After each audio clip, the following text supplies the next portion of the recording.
तो guys Windows 11 के performance को लेके सारे यूज़र को प्रॉब्लम रहती है और ये रीज़न है कि जब आप फ्रेश इंस्टॉल भी कराते हो विंडोज़ 11 को या रीसेट भी करते हो और टास्क मैनेजर पे जाके जब आप रैम यूटिलाइजेशन देखते हो तो वो 4.3 गीगाबाइट के आसपास का होता है।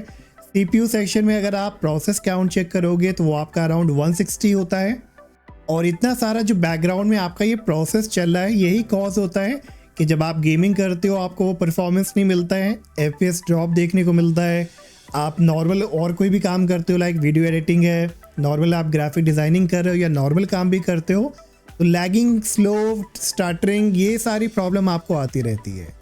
अब इसका one of the best solution क्या है? वन ऑफ द बेस्ट मतलब ये एक मेरे हिसाब से बहुत अच्छा सोल्यूशन है कि अभी आप जो विंडोज़ 11 यूज़ कर रहे हो उसको कन्वर्ट कर दो एटलस ओएस में। अब एटलस ओएस क्या है? एटलस ओएस विंडोज़ 11 ही है लेकिन ये एक डीबलोटेड, ऑप्टिमाइज्ड और कस्टमाइज्ड वर्जन है विंडोज़ 11 का, ताकि जब आप इसे इंस्टॉल करो तो जो परफॉर्मेंस का इश्यूज़ आपको आ रहा था वो बिल्कुल आपका ख़त्म हो जाए। और इसके लिए आपका कोई भी डेटा लॉस नहीं होगा, आपको कोई यूएसबी की ज़रूरत नहीं है। जब आप इसे कन्वर्ट करोगे, जब ये पूरी तरह से इंस्टॉल हो जाएगा और फिर टास्क मैनेजर पे आप जाके चेक करोगे तो रैम यूटिलाइजेशन आपका 1.8 गीगाबाइट होगा, प्रोसेस काउंट अराउंड 85 या 82 होगा जो कि हाफ हो जाएगा। बहुत सारे ट्वीक ऑलरेडी अप्लाइड हो चुके होंगे, कॉन्टेक्स्ट मेन्यू से लेके स्टार्ट मेन्यू, पावर प्लान, सारा चेंजेस आपको इधर देखने को मिलेगा। तो आज इस वीडियो में गाइस मैं आपको कंप्लीट तरीके से बताने वाला हूँ कि एटलस ओएस को कैसे डाउनलोड करना है, कैसे इंस्टॉल कराना है और क्या क्या इसमें आपको स्पेशलिटी देखने को मिलती है। तो मेक श्योर वीडियो को लास्ट तक देखिएगा, मिस मत करिएगा। और कैसा आपको ये लगा ऑपरेटिंग सिस्टम, क्या आपको अपग्रेड करना चाहिए कि नहीं करना चाहिए, या जो भी आपके दिमाग में डाउट आता है आफ्टर द वीडियो मुझे आप कमेंट करके ज़रूर बताइएगा। तो चलिए without any further delay start करते हैं। तो अभी गाइज मैं इधर विंडोज़ 11 का यूज़ कर रहा हूँ। मैं सबसे पहले आपको इसका वर्जन चेक करा देता हूँ कि कौन सा वर्जन यूज़ कर रहा हूँ मैं। तो चलिए सेटिंग्स ओपन करते हैं और जाएंगे सिस्टम में, फिर अबाउट सेक्शन में। तो अबाउट में नीचे आने पे आप देख सकते हो ये एडिशन है विंडोज़ 11 का प्रो, वर्जन है 25H2 राइट। अब इसी को हम कन्वर्ट करेंगे एटलस ओएस में, लेकिन उससे पहले मैं आपको अभी फ़िलहाल जो विंडोज़ 11 का परफॉर्मेंस है, जो यूटिलाइजेशन है रिसोर्सेज का, वो आपको चेक करा दूँ ताकि आपको कंपैरिजन करने में आसानी हो। तो चलिए टास्क मैनेजर ओपन करते हैं और इधर अगर हम परफॉर्मेंस में सीपीयू सेक्शन में जाते हैं तो आप देख लो जो प्रोसेस काउंट है वो अराउंड 155 है, थ्रेड काउंट अराउंड 2130 है, 2000 के ऊपर है और हैंडल काउंट अराउंड 70,000 है। और अभी इसमें मैं कोई भी एप्लीकेशन, कोई भी प्रोग्राम रन नहीं कर रहा हूँ, कोई खास इसमें सॉफ्टवेयर इंस्टॉल भी नहीं है और फिर भी इतना ज़्यादा यूटिलाइजेशन यहाँ पे हो रखा है, करेक्ट। तो इस फिगर को आप इधर दिमाग में रखिएगा।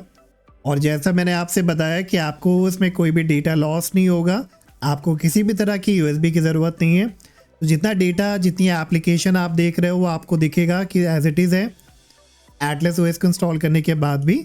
चलिए अब इसे डाउनलोड और इंस्टॉल कैसे करना है, बहुत सिंपल है।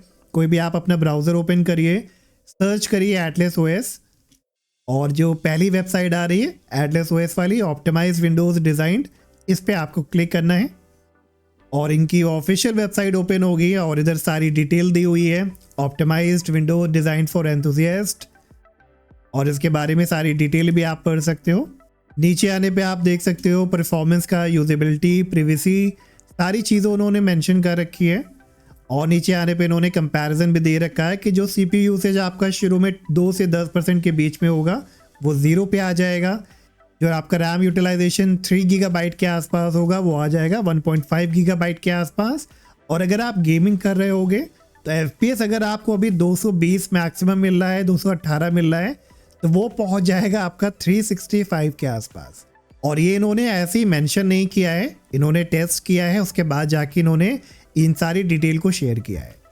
चलिए अब एटलस ओएस को डाउनलोड करने के लिए बिल्कुल टॉप पे आपको जाना है और जिधर मिल रहा है गेट स्टार्टेड, इस पर आप क्लिक करिएगा। फिर मिल रहा है installation guide, installation frequently asked question, तो इस पर आपको नहीं जाना। नीचे कह रहा है शो मी द डाउनलोड, इस पर आप क्लिक करना। फिर आपको 2 ऑप्शन मिलेगा, तो पहले आई कंफर्म कर दीजिएगा और दोनों ही टूल को आपको डाउनलोड करना है। पहले आप क्लिक करना है डाउनलोड एटलस प्लेबुक पे, तो इसकी डाउनलोडिंग स्टार्ट हो जाएगी। फिर डाउनलोड AME विजार्ड पे भी आपको क्लिक करके डाउनलोड कर लेना है। तो ये दोनों फाइल जिप फाइल में डाउनलोड होगी। तो जैसे ही डाउनलोड हो जाता है तो डाउनलोडेड फोल्डर को आप ओपन करिए और अभी आप देख भी सकते हो डाउनलोड सेक्शन में गाइस कि मेरे पास कुछ और भी पिक्चर्स डेटा है और जब हम अपग्रेड कर लेंगे एटलस ओएस में आप देखोगे कुछ भी आपका डिलीट नहीं होगा। अब हमें दोनों ही फाइल को इधर एक्सट्रैक्ट कराना है तो पहले हम एमी बीटा को राइट क्लिक करेंगे, एक्सट्रैक्ट ऑल करेंगे और एक्सट्रैक्ट क्लिक करेंगे तो इसका एक फाइल एक्सट्रैक्ट होके आ जाएगा। इसी तरह से एटलस प्लेबुक को भी हम करा लेते हैं, राइट क्लिक करेंगे, एक्सट्रैक्ट ऑल, एक्सट्रैक्ट और इसकी भी फाइल आ गई। अब इसे इजी बनाने के लिए हम क्या करते हैं, दोनों जिप फाइल को डिलीट कर लेते हैं। अब डेस्कटॉप पे एक फोल्डर क्रिएट कर लेंगे ताकि सारी चीज़ें सिंपल रहें और एक ही फोल्डर के अंदर रहें। तो राइट क्लिक करिए डेस्कटॉप पे, न्यू पे जाइए, फोल्डर चूज़ कराइए, उसको नाम दे दीजिए एटलस ओएस। अब जो भी फाइल आपने एक्सट्रैक्ट कराई थी पहले एमी बीटा वाले को ओपन करिए और इस फाइल को यहाँ से कट करके चाहे आप इसमें पेस्ट करा दीजिए जो आपने डेस्कटॉप पे फोल्डर बनाया है, या आप इसे ड्रैग करके ड्रॉप भी कर सकते हो। फिर बैक जाइए और एटलस प्लेबुक में भी आपको कुछ फाइल मिलेंगी, इन सब को सिलेक्ट करिए और ड्रैग करके या कॉपी करके आप इधर पेस्ट करा दो। जब आपकी सारी फाइल एक फोल्डर में आ गई हैं, अब अगर आप इसे ओपन करोगे तो देखो सारी फाइल आपको एक जगह पे देखने को मिलेंगी। मैं थोड़ा सा बड़ा कर लेता हूँ ताकि आपको ये आसानी से दिखे। अब प्रोसेस स्टार्ट करने के लिए सबसे पहले आपको क्लिक करना है एमी बीटा पे, तो आप इस पर डबल क्लिक करिए और थोड़ी देर में आपके पास इस तरह का एमी बीटा का विज़ार्ड ओपन होगा और इधर लेफ्ट हैंड टॉप पे आपसे कह रहा है कि ड्रैग एंड ड्रॉप .appx और .iso फाइल। अब आपको करना क्या है, जिस फोल्डर पे आपने सारी फाइल को एक्सट्रैक्ट किया था उसी फोल्डर पे आपको जाना है और इधर ही आपको देखो ये appx वाली फाइल मिलेगी, एटलस प्लेबुक वाली। तो बस इसे आप यहाँ से सिलेक्ट करके ड्रैग करके ड्रॉप कर दो और थोड़ी देर लोड होने के बाद अब आपसे एक नेक्स्ट पेज आएगा जिसमें बोलेगा कि आप डिसेबल करिए विंडोज सिक्योरिटी को ताकि ड्यूरिंग द इंस्टॉलेशन, ड्यूरिंग जो भी आपकी ट्वीक अप्लाई होगी उसमें इसे कोई भी प्रॉब्लम ना आए। तो अब आपको करना क्या है, डिसेबल सिक्योरिटी के आगे जो रन एक्शन है आप इस पर क्लिक करिएगा, फिर आप ओपन विंडोज सिक्योरिटी पे क्लिक करिएगा और ये जो आपकी रियल टाइम प्रोटेक्शन जितनी भी प्रोटेक्शन है, डेव ड्राइव प्रोटेक्शन, इन सब को आपको मीन वाइल डिसेबल करना है ओनली वन टाइम। तो वन बाय वन करके आप सबको डिसेबल कर लीजिएगा। क्लोज करिए और क्लोज करते देखो आपको ये ग्रीन टिक आ जाएगा कि आपका विंडोज सिक्योरिटी अब डिसेबल है। इस बॉक्स को अब आप यहाँ से क्लोज कर सकते हैं और फिर फाइनली आपको क्लिक करना है नेक्स्ट पे। अभी एनालाइज करेगा इंस्टॉलेशन वगैरह को, तो थोड़ा सा आपको वेट करना है। चेकिंग सिस्टम अपडेट, अब देखो यहाँ पे क्या बता रहा है, रिक्वायरमेंट्स नॉट मेट। अभी मेरे को यहाँ पे एरर आ रहा है कि आपका जो अपडेट है वो आउटडेटेड है, मतलब मेरा जो विंडोज़ अपडेट है वो पेंडिंग है और ये आपको रिकमेंड कर रहा है कि पहले आप अपने विंडोज़ अपडेट को अप टू डेट रखिए, उसके बाद इस प्रोसेस को अप्लाई करिए। तो अभी फ़िलहाल मुझे इधर क्या करना है, अपडेट कराना है, तो मैं रन एक्शन पे क्लिक करूँगा और ये मुझे विंडोज़ अपडेट पे भेज देगा। तो इधर देख सकते हो ये कह भी रहा है विंडोज़ अपडेट कि आपका पेंडिंग है रीस्टार्ट, ताकि आपका अपडेट पूरा कंप्लीट हो पाए। तो हम एक बार रीस्टार्ट कर लेंगे और रीस्टार्ट होने के बाद देख सकते हो आप कि ये सारा अपडेट वगैरह अप्लाई करेगा। तो वेट करिए जब तक कि पूरा अपडेट कंप्लीट ना हो जाए और जैसे ही कंप्लीट हो जाता है तो दोबारा से अगर हम यहाँ पे विंडोज़ अपडेट को ओपन करें और अपडेट को चेक करें तो ये हमें बता रहा है कि आप you are up to date, कोई भी अब आपका पेंडिंग अपडेट नहीं है। तो चलिए अब हम रेडी हैं दोबारा से इंस्टॉलेशन को स्टार्ट कराने के लिए। तो एटलस ओएस फोल्डर को ओपन करेंगे, एमी बीटा को ओपन कराएंगे और हमारी फाइल ऑलरेडी टॉप पे आ जाएगी, लेकिन फिर से हम यहाँ पे ड्रैग एंड ड्रॉप कर देते हैं एटलस प्लेबुक वाली फाइल को। सिक्योरिटी हम दोबारा डिसेबल कर लेते हैं क्योंकि रीस्टार्ट हुआ था, हो सकता है ये अब वापस इनेबल हो गई हो। ठीक है, अब इसे भी क्लोज करते हैं, नेक्स्ट कराएंगे। अब ये एनालाइज कर रहा है इंस्टॉलेशन को और कुछ ही देर में अब आपके पास ये मैसेज आएगा रिक्वायरमेंट मेट, तो अब आप प्रोसीड कर सकते हो। तो चलिए नेक्स्ट पे क्लिक करेंगे। लाइसेंस टर्म्स वगैरह एक्सेप्ट करना है तो आप इसे एक्सेप्ट करिएगा और उसके बाद आपसे बोलेगा you must select option before proceeding. अब इधर आपको कस्टमाइज करना है, कन्फिगर करना है कि कौन से ऑप्शन को आपको सिलेक्ट करना है और किस ऑप्शन को आपको रखना है, किसको आपको हटाना है। तो सिलेक्ट ऑप्शन पे आप क्लिक करो और सबसे पहला ऑप्शन आएगा कन्फिगर में कि आप डिफेंडर को आप इनेबल रखना चाहते हैं कि डिसेबल रखना चाहते हैं। अब ये ऑप्शन आपको क्यों दे रहा है, क्योंकि बहुत सारे लोग आप में से सिक्योरिटी को, विंडोज सिक्योरिटी को नहीं रखना चाहते हैं, या तो वो थर्ड पार्टी सिक्योरिटी यूज़ करना चाहते हैं, या उन्हें परफॉर्मेंस का बहुत ज़्यादा इश्यूज़ है और वो चाहते हैं उनको मैक्सिमम परफॉर्मेंस मिले, तो उस केस में भी आप डिफेंडर को ऑफ कर सकते हो। फिर नेक्स्ट पे क्लिक करेंगे और फिर नेक्स्ट ऑप्शन आएगा कि आपको डिफ़ॉल्ट विंडोज़ मिटिगेशन चाहिए, जो कि रिकमेंडेड है कि या तो डिसेबल करना है मिटिगेशन को। अगर आप ऐसा कोई डिवाइस यूज़ कर रहे हो जो कि बहुत पुराना है, बिल्कुल भी आपको परफॉर्मेंस नहीं मिल रहा है और आपको परफॉर्मेंस ज़्यादा आपको चाहिए ना कि सिक्योरिटी, तो आप डिसेबल कर लेना मिटिगेशन को। लेकिन अगर आपका नॉर्मल डिवाइस है और आपको थोड़ा बहुत मिटिगेशन चाहिए, थोड़ा बहुत सिक्योरिटी चाहिए, तो डिफ़ॉल्ट विंडोज़ मिटिगेशन को ही आप सिलेक्टेड रहने देना, जो कि आपका रिकमेंडेड है। तो बस नेक्स्ट पे आप क्लिक कराइए। मैं आपको सारे ऑप्शन समझा दे रहा हूँ, अब आपके ऊपर होगा कि आपको कौन सा ऑप्शन चूज़ करना है, कौन सा नहीं चूज़ करना। जैसे आप नेक्स्ट कराओगे, अनदर ऑप्शन आएगा ऑटोमेटिक विंडोज़ अपडेट का। तो आप डिसेबल करना चाहते हैं ऑटोमेटिक विंडोज़ अपडेट को, ताकि ऑटोमेटिकली अपडेट ना करे, या आप इनेबल रखना चाहते हो, तो मैं इसे डिसेबल करूँगा। तो पहला ही ऑप्शन सेलेक्टेड रहने देंगे, नेक्स्ट पे क्लिक करेंगे। फिर पूछेगा select the option you would like to use, they can be change in the Atlas OS folder later. अब आप इन सेटिंग्स को चेंज कर सकते हो यहाँ से। लाइक अगर आपको हाइबरनेशन नहीं चाहिए तो आप इसे चेक रहने देना, लेकिन अगर चाहिए तो आप अनचेक कर देना। मैक्सिमम परफॉर्मेंस चाहिए तो डिसेबल करेगा पावर सेविंग को, तो मुझे ये चाहिए। और डिसेबल करिए कोर आइसोलेशन को। तो कोर आइसोलेशन बेसिकली आपका मेमोरी इंटीग्रिटी है, एडवांस सिक्योरिटी है। अगेन ये भी आपके ऊपर डिपेंड करेगा, आपको इतना एक्सट्रीम लेवल की सिक्योरिटी डिवाइस इंक्रिप्शन वाली नहीं चाहिए, तो इसे भी आप डिसेबल कर सकते हो ताकि आपको मैक्सिमम परफॉर्मेंस मिले। फिर आप नेक्स्ट पे क्लिक कराइए। तो नेक्स्ट पेज में बोलेगा रिमूव स्निपिंग टूल एप्लीकेशन। तो मैं स्निपिंग टूल यूज़ नहीं करता, लेकिन अगर आप यूज़ करते हो तो आप इसे अनचेक करिएगा। रिमूव माइक्रोसॉफ्ट एज, अगर आपको एज नहीं चाहिए तो सिलेक्टेड रहने दीजिए, लेकिन अगर चाहिए तो आप इसे अनचेक कर दीजिएगा। इंस्टॉल अ ब्राउज़र, तो मुझे एज नहीं चाहिए, मुझे दूसरा ब्राउज़र चाहिए, तो मैं इसे भी सिलेक्टेड रहने दूंगा और नेक्स्ट पे क्लिक करेंगे। इंस्टॉल एटलस टूल बॉक्स, इसे भी आप चेक रहने देना, नेक्स्ट कराइए।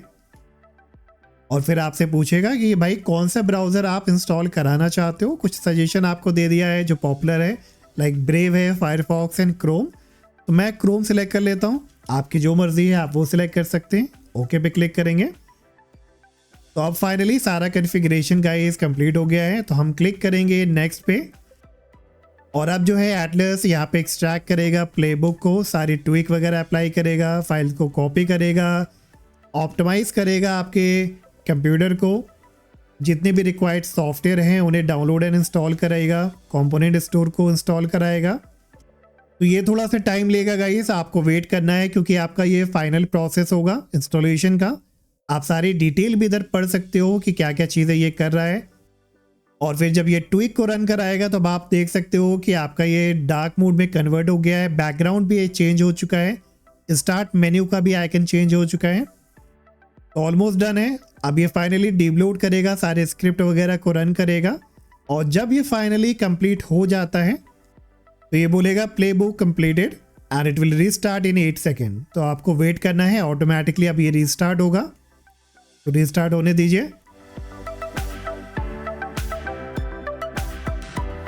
एट बिंगो गाइस, तो आप रीस्टार्ट होने के बाद देख सकते हो कितना अमेजिंग आपको वॉलपेपर मिल रहा है टाइम एंड डेट के साथ।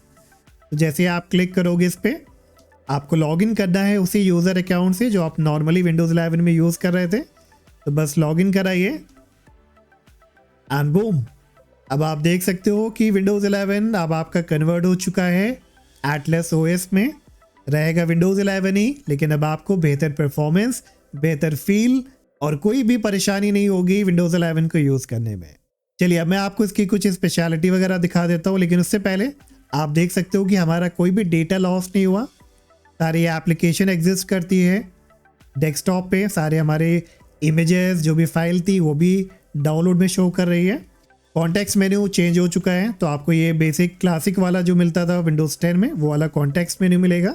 स्टार्ट मेन्यू आपका सेंटर से आ चुका है लेफ्ट साइड में, आप इसे चाहो तो दोबारा से सेंटर पे ला सकते हो, ये आपके ऊपर है।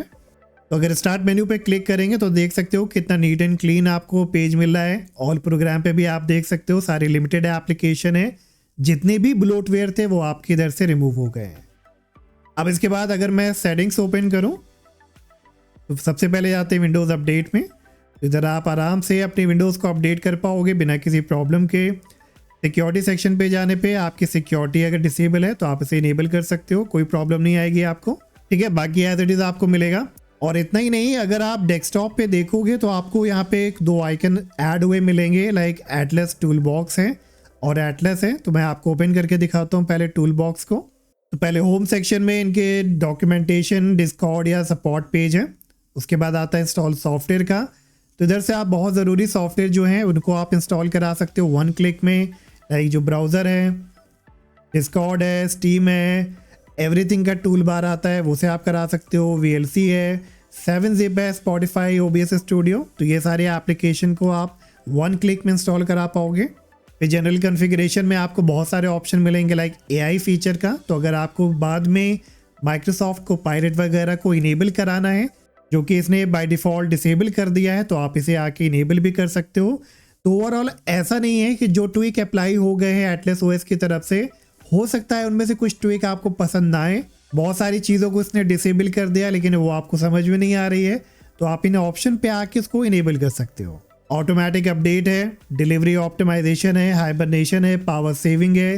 तो पावर सेविंग में अगर मैं आपको इधर ओपन करके दिखाऊं powercfg.cpl, तो पावर प्लान में अब आप देखोगे कि एक नया पावर प्लान आपको मिलेगा, एटलस पावर स्कीम। और ये वेल ऑप्टिमाइज्ड पावर प्लान है स्पेशली गेमर के लिए। अगर आप गेमिंग करते हो ना या वीडियो एडिटिंग भी करते हो, आप इस ऑप्शन को ज़रूर सिलेक्टेड रहने दीजिएगा। तो इसी तरह से गाइस बहुत सारे ऑप्शन हैं जिन्हें आप मैनेज कर सकते हो, इनेबल या डिसेबल कर सकते हो। इधर से आके बहुत सारे ट्विक सेक्शन भी दिए हैं, स्टार्ट मेन्यू को लेके, कॉन्टेक्स्ट मेन्यू को लेके बहुत सारे ऑप्शन को आप ऐड करा सकते हो कॉन्टेक्स्ट मेन्यू में। तो ये सारी चीज़ों को आप गाइस डिटेल में चेक कर लेना। चलिए अब आते हैं सबसे ज़रूरी पार्ट पे, जो है आपका परफॉर्मेंस। तो अगर अब हम टास्क मैनेजर को ओपन करें और जाते हैं परफॉर्मेंस में, तो आप मेमोरी सेक्शन में देख सकते हो आपका 1.8 गीगाबाइट ही सिर्फ यूज़ हो रहा है। और आपका जो CPU काउंट है, तो बूम गाइस, प्रोसेस काउंट देख सकते हो अराउंड आ गया 84, जो कि था अराउंड 158। और थ्रेड काउंट जो हमारा 2100 था वो आ चुका है 1100 के आसपास। और हैंडल काउंट जो हमारा 70,000 था वो आ चुका है 39 पे। ये कितना बड़ा डिफरेंस है आप देख सकते हो। अब इसी की वजह से जब आप कोई एप्लीकेशन प्रोग्राम पे काम करोगे, गेमिंग करोगे, तब आपको एक बेहतर परफॉर्मेंस, स्मूथर परफॉर्मेंस मिलेगा बिना किसी लैग के, बिना स्टटरिंग के। तो अब होपफुली गाइस आपको समझ में आ गया होगा कि कितना बड़ा डिफरेंस है। आप ओरिजिनलिटी में विंडोज़ 11 को ही यूज़ करोगे, लेकिन अब आपको कोई manual customisation, optimisation tweak apply नहीं करना है। आपको वेल ऑप्टिमाइज परफॉर्मेंस इधर ऑलरेडी देखने को मिलेगा। तो होपफुली गाइस आज का वीडियो आपके लिए यूजफुल रहा होगा। वीडियो अच्छा लगा तो प्लीज़ वीडियो को लाइक, सब्सक्राइब करिएगा। एंड हम मिलेंगे नेक्स्ट वीडियो में। Till then take care, bye bye.